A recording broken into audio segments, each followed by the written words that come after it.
শুক্রবার বাদ জুমা বাংলাদেশ খেলাফত যুব মজলিস নোয়াখালী জেলার উদ্যোগে প্রধান বাণিজ্যিক শহর চৌমুহনীতে দাওয়াতি মিছিল ও বিক্ষোভ সমাবেশ অনুষ্ঠিত হয়। সংগঠনের নোয়াখালী জেলা সহ সভাপতি মাওলানা হাবিবুর রহমানের পরিচালনায় এতে সভাপতিত্ব করেন জেলা সভাপতি মাওলানা খালেদ মাহমুদ।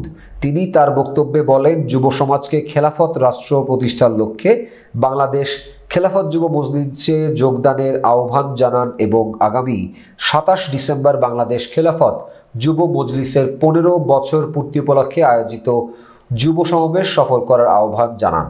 এছাড়াও টঙ্গীতে তাবলিগের সাথীদের উপর হামলাকারী সন্ত্রাসী সাদিয়ানীদের নিষিদ্ধ ঘোষণার দাবি জানান।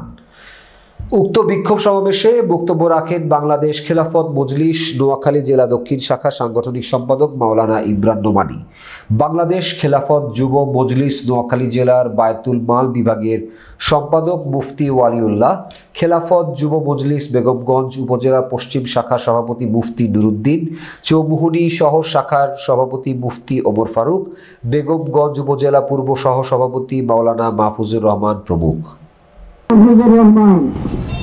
ঘোষণার ব্যবস্থা করবে এদেশের ছাত্র জনতা, এদেশের যুব সমাজ তাদেরকে রুখে দাঁড়াবে ইনশাআল্লাহ। সংগ্রামী ভাইরা, আজকের বিক্ষোভ সমাবেশে টঙ্গীতে হামলার প্রতিবাদে আমাদের তাবলীগ জামাতের যে ফাটল সৃষ্টি করেছে, যারাই সৃষ্টি করেছে তারাই আজকে সন্ত্রাসীতে আখ্যায়িত হয়েছে এবং সন্ত্রাসীদের মতো অস্ত্র হাতে নিয়েছে। আমরা এর উত্তর আমরা অস্ত্র দিয়ে নিই নাই, আমরা আদর মোহাম্মদ ভালোবাসা দিয়ে নিয়েছি। কিন্তু বলার শক্তি আমাদের ছিল না।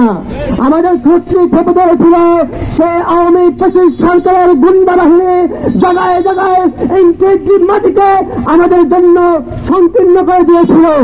নির্যাতনের স্টিম মিলার চালু করে প্রত্যেকটা ওলামায়ে কেরামকে স্তব্ধ করেছিলেন, আমাদের কণ্ঠকে রোধ করার চেষ্টা করেছিল। যে নৃশংস গুন্ডা বাহিনী হামলা করেছে, ইয়া আল্লাহ তুমি অনতিবিলম্বে তাদের শাস্তির ব্যবস্থা করে দাও।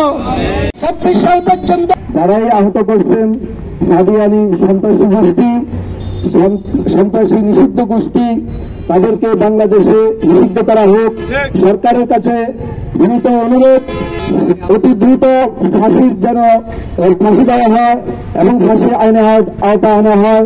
এজন্য আমরা জোর দাবি করছি বাংলাদেশ খেলাফত যুব মজলিস নোয়াখালী জেলার পক্ষ থেকে। আর ২৭ ডিসেম্বর যুব সমাজের উদ্যোগে যুব সমাবেশ, কেন্দ্রীয় বাংলাদেশ খেলাফত যুব মজলিসের উদ্যোগে যুব সমাবেশ করা হবে। আমরা সকলে যেন এখানে যেতে পারি সেই জন্য আমরা সকলে উপস্থিত থাকবো।